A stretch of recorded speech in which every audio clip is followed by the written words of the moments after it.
2025 എല്ലാവർക്കും ശത്രുദോഷം ഉണ്ടല്ലേ. അപ്പോൾ 2025 രോഹിണി നക്ഷത്രക്കാർക്ക് ശത്രുദോഷം ബാധിക്കാതിരിക്കാനുള്ള ഒരു കാര്യമായിട്ടാണ് ഞാൻ വന്നേക്കുന്നത്.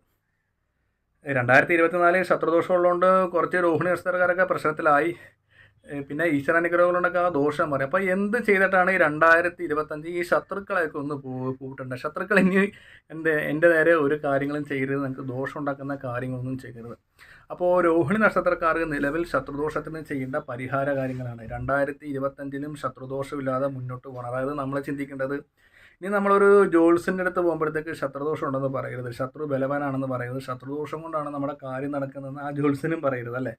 അപ്പോൾ നമ്മൾ അതിനെ എന്ത് ചെയ്താലാണ് രോഹിണി നക്ഷത്രക്കാരുടെ ശത്രുദോഷം ഒരു വർഷക്കാലം ഇല്ലാതിരിക്കുന്നത്, ഇല്ലെങ്കിൽ അതെങ്ങനെ മാറുമെന്ന് നമ്മൾ ചിന്തിക്കുന്നത്. അപ്പോൾ ആ ഒരു വീഡിയോ ആയിട്ടാണ് ഞാൻ വന്നിരിക്കുന്നത്. നിലവിൽ ജ്യോതിഷ സംബന്ധമായ കാര്യങ്ങൾ എന്തെങ്കിലും അറിയാനുണ്ടെങ്കിൽ എൻ്റെ വാട്സപ്പ് നമ്പറാണ്. അപ്പോൾ ഓൺലൈൻ വഴി ജ്യോതിഷപരമായ കാര്യങ്ങളൊക്കെ പറഞ്ഞു നൽകുന്നതാണ്. അപ്പോൾ 2025 ശത്രുദോഷം മാറാൻ വേണ്ടി 1-2 കാര്യങ്ങളുണ്ട്, ഒരു 3 കാര്യമുണ്ട്. ആ 3 കാര്യങ്ങൾ ഞാൻ പറയും. ഈ ഒരു 3 കാര്യം ചെയ്യുവാണെങ്കിൽ 2025 നമ്മൾ ജ്യോത്സ്യന്മാരുടെ അടുത്ത് പോകുമ്പോൾ നമുക്ക് ശത്രുദോഷങ്ങൾ ഉണ്ടാകില്ല. ശത്രുവിൻ്റെ ദൃഷ്ടിദോഷങ്ങൾ, ശത്രു ചെയ്യുന്ന ദോഷങ്ങളൊന്നും നമ്മൾ ബാധിക്കുന്നില്ല. ആദ്യമേ കുറച്ച് കാര്യങ്ങൾ ഞാനൊന്ന് പറഞ്ഞുതരാം. നമുക്ക് ശത്രുദോഷം ഇല്ലാതിരിക്കാൻ വേണ്ടി ആദ്യമേ നമ്മൾ ചെയ്യേണ്ടത്, നമ്മളൊരു തേങ്ങ എടുക്കുക. എന്നിട്ട് ഈ തേങ്ങ എടുത്തിട്ട് ഈ തേങ്ങയുടെ കണ്ണ് നോക്കി നല്ല പോലെ ഒന്ന് പ്രാർത്ഥിക്കുക. എന്നെ ബാധിച്ചിരിക്കുന്ന ശത്രുദോഷം, ദൃഷ്ടിദോഷം, ആഭിചാരദോഷം, രോഗതടസ്സങ്ങൾ എല്ലാം മാറണമെന്ന് നമ്മൾ 3 തവണ നമ്മളൊന്ന് തലയിലേക്കും കാലിലേക്കും ഒഴിയും.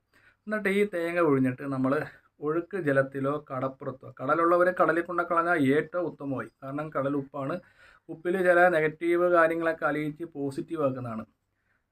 ചിലവർ പറയും തേങ്ങ ഇട്ട് അയ്യോ അത് തിരിച്ച് വരത്തില്ല. അത് നമ്മൾ നോക്കണ്ട, നമ്മളങ്ങ് തേങ്ങ നമ്മൾ കടലിലിടുക. അത് ഈശ്വരൻ അറിയാം അതെന്ത് തേങ്ങ ചെയ്യണമെന്ന്. അപ്പം ഒഴിഞ്ഞ് ഒന്നെങ്കിൽ കടലിൽ എറിയോ, ഇല്ലെങ്കിൽ നമ്മൾ ഒഴുക്കുള്ള വെള്ളത്തിൽ പുഴയിലോ ആറ്റിലോ എറിയുക. വെള്ളം നല്ല വെള്ളമുള്ളടത്തുള്ള വേണം എറിയാൻ, കുളത്തിലിടരുത് ഒരു കാരണവശാലും. അപ്പോൾ ഇതിങ്ങനെ ചെയ്യുന്നതുകൊണ്ട് നമ്മുടെ ശരീരത്ത് ശത്രുപരമായ ദോഷങ്ങളും ആ ഒരു ശത്രുവിൻ്റെ നെഗറ്റീവ് എനർജി ഈ തേങ്ങ കറക്കുന്നതനുസരിച്ച് തേങ്ങ ക്യാച്ച് ചെയ്യും, ആ ദോഷം ഇതെടുക്കും. എന്നിട്ട് ഒഴുക്ക് വെള്ളത്തിലോ കടലിലോ കൊണ്ട് കളയുമ്പോൾ ഈ ഒരു ദോഷം നമുക്ക് പൂർണ്ണമായിട്ട് നമുക്ക് മാറും. അത് കഴിവതും എന്താ പറയുക, ഈ കടലുള്ളവരെ കടലിൽ കൊണ്ട് കളയും, ഇല്ലെങ്കിൽ കിഴക്കോട്ടൊക്കെ ഉള്ളതാണെങ്കിൽ വെള്ളച്ചാട്ടമൊക്കെ ഉള്ളിടത്തൊക്കെ ഒഴുക്കി വിട്ടാൽ മതി, യാതൊരു കുഴപ്പമില്ല. അപ്പോൾ ഈ തേങ്ങ നമ്മൾ വെക്കുമ്പോഴത്തേക്ക് നമ്മുടെ മനസ്സിൽ പറയുന്നത്, നിലവിൽ നമ്മൾ ഏത് ഈശ്വരനെയാണ് നമ്മൾ വിശ്വസിക്കുന്നത് ആ ഈശ്വരനെ പ്രാർത്ഥിൻ്റെ ശത്രുദോഷം മാറ്റിത്തരാമെന്ന് പ്രാർത്ഥിക്കാം. അത് ഒന്നാമത്തെ കാര്യം. രണ്ടാമത്തെ കാര്യം, നമ്മൾ എല്ലാവരും, അതായത് ഇത് കണ്ടുകൊണ്ടിരിക്കുന്ന മറ്റുള്ള മതസ്ഥരും ഏതായാലും ഒരു ഗ്ലാസ് വെള്ളം എടുക്കുക. ഒരു ഗ്ലാസ് വെള്ളം എടുത്തിട്ട് ഓം നമഃശിവായ ഓം നമഃശിവായ എന്ന് ഊതുക. ഇത് കണ്ടുകൊണ്ടിരിക്കുന്ന മറ്റു മതസ്ഥരാണെങ്കിൽ അവരവരുടെ മതത്തിൽപ്പെട്ട വചനങ്ങളും പ്രാർത്ഥനകളും, ഇല്ലെങ്കിൽ ഫാത്തിയോ യാസിനോ, ഇല്ലെങ്കിൽ എന്തെങ്കിലും പ്രാർത്ഥന നടത്തി എന്നിട്ട് ഇത് ചെയ്യേണ്ടത് ഓം നമഃശിവായ ഓം നമഃശിവായ ഓം നമഃശിവായ എന്ന് ചൊല്ലിയിട്ട് ആ വെള്ളം വെറും വയറ്റി കുടിക്കുക. അപ്പോൾ ശത്രു ചെയ്തേക്കുന്ന ദോഷത്തിൻ്റെ എനർജികളൊക്കെ നമ്മുടെ ഈ വെള്ളം കുടിക്കുമ്പോഴത്തേക്ക് മഹാദേവൻ്റെ ഓം നമഃശിവായ ഓം നമഃശിവായ എന്ന് 24 നമ്മുടെ ശരീരത്തുണ്ടാകുന്ന ക്ഷീണങ്ങളും നെഗറ്റീവ് എനർജിയും മാറി നമ്മൾ പോസിറ്റീവപരമായിട്ട് കാര്യങ്ങൾക്ക് മുന്നോട്ട് പോകും. അപ്പം ഇത് രണ്ടാമത്തെ കാര്യമാണ്. അപ്പോൾ നമ്മൾ ശത്രുക്കൾ ദോഷം ഉണ്ടെങ്കിൽ തന്നെ നമ്മുടെ ശത്രുദോഷം പൂർണ്ണമായിട്ട് മാറി. കാരണം ഈ വെള്ളം കുടിക്കുമ്പോൾ നമ്മുടെ ശരീരം എന്താണ് പോസിറ്റീവ് എനർജിയായി, അസുഖങ്ങൾ മാറി നമുക്ക് എല്ലാ കാര്യങ്ങളും ഒരു സ്പീഡപ്പായിട്ടുള്ളൊരു ഊർജം കിട്ടി അല്ലേ. അപ്പോൾ ശത്രുദോഷം ഉണ്ടെങ്കിൽ ഈ ഒരു ദോഷം മാറുന്നതായിരിക്കും. മൂന്നാമത്തെ കാര്യങ്ങൾ ചെയ്തെന്ന് വെച്ചാൽ, നമ്മൾ ക്ഷേത്രത്തിലൊക്കെ പോകണമെങ്കിൽ ചെറുനാരങ്ങ എടുത്തിട്ട് തലയ്ക്ക് ഒഴിഞ്ഞിട്ട് നമ്മൾ അവിടെ നിന്ന് വിളക്ക് കത്തിക്കുക ക്ഷേത്രത്തിൽ പോയി.